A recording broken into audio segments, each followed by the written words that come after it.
Je suis le docteur Nada Jabado, je suis hématologue, oncologue pédiatre et je travaille sur les tumeurs cérébrales de l'enfant. C'est l'objet de mon programme de recherche. Mon institution est l'hôpital pour enfants de Montréal, qui fait partie du Centre universitaire de santé McGill et qui est subventionné par la Fondation des Étoiles. Je suis une idéaliste qui aimerait voir un jour tous les enfants atteints de cancer, y compris ceux atteints d'un cancer du cerveau, sauvés et sauvés avec le moins de séquelles possible. Pour ceci, on a besoin de comprendre, et c'est l'objet de nos études, donc comprendre ce qui donne naissance à cette tumeur, la rend si difficile à traiter, et améliorer ultimement la survie des enfants. Chacun d'entre nous et dans notre entourage est au courant d'un enfant atteint de cancer ou qui est mort d'un cancer. C'est une problématique qui est universelle, et on a tous été affectés par un enfant atteint ou mort d'un cancer. Mes enfants me demandent pourquoi tel ou tel enfant qui était dans leur classe ou dans leur école n'est plus venu ou est mort. Ils ont entendu qu'il était mort d'un cancer.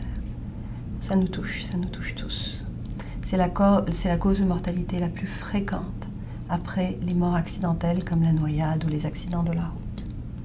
Il faut savoir que les enfants survivent de mieux en mieux et de plus en plus, qu'on a des réponses pour de nombreux cancers et ces réponses, grâce aux recherches, sont en train d'augmenter.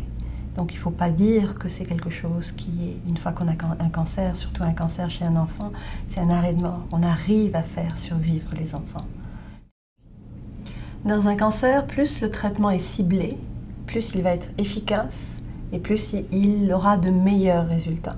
Si on connaît ce qui génère la tumeur, qui la fait progresser ou qui la fait revenir, et qu'on est capable de juste cibler cet événement ou cet ensemble d'événements qui entraînent que cette tumeur est là et progresse, on a beaucoup de chances de sauver des enfants et de les sauver avec le moins d'effets secondaires parce qu'on a juste touché, dans l'idéal, la tumeur. C'est ce qu'on espère et c'est ce qu'on est en train d'avoir pour un bon nombre de tumeurs cérébrales. Dans d'autres cas, un certain diagnostic de tumeur cérébrale reste un arrêt de mort. Ce sera une délivrance pour moi, un jour, de trouver, et ça va venir, qu'est-ce qui fait que ces tumeurs sont là, viennent et comment mieux les traiter. Les défis actuels sont de trouver du financement pour des recherches de plus en plus coûteuses comme le séquençage du génome. C'est des incontournables. Si on veut avoir un espoir de comprendre, il faut commencer par là. Un autre défi est de recruter des gens en pédiatrie. Les maladies pédiatriques sont des maladies orphelines. Et recruter des gens et former des gens compétents dans ce domaine est un autre défi qui nous fait face. L'argent qui a été investi par la Fondation des Étoiles a permis à l'établissement de mon programme de recherche les 2 premières années.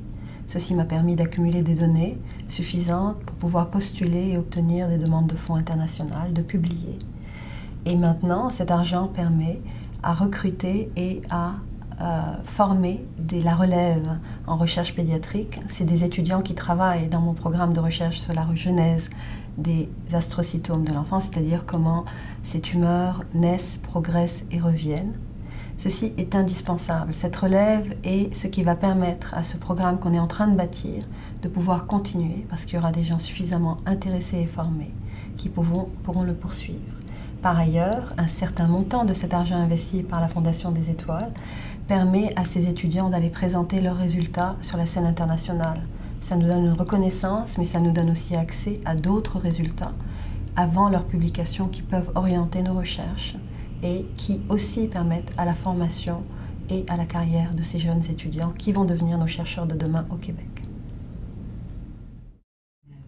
Je vous ai parlé de ces tumeurs meurtrières qui représentent toujours un arrêt de mort pour les enfants. Nous avons identifié, avec l'aide de la Fondation des Étoiles, des gènes qui semblent être à l'origine de la formation et de la progression d'un bon groupe de ces tumeurs. Nous sommes à l'heure actuelle en train de modéliser des lignées cellulaires si ces gènes sont vraiment responsables de cette tumeur et quels sont les moyens efficaces pour traiter. Le but est comme pour la kinase virale, déjà de déterminer que c'est bien ça qui fait pousser ces tumeurs et d'autre part, quels sont les meilleurs moyens de les traiter. De manière très ironique, ces gènes sont très probablement aussi responsables de la résistance extraordinaire de ces tumeurs à tous les traitements qu'on peut leur donner. Ces enfants ont des chimiothérapies, vous n'imaginez pas combien elles peuvent être intensives. Une radiothérapie à très forte dose, et malgré ces traitements très très soutenus, cette tumeur vit parfaitement, pousse, revient.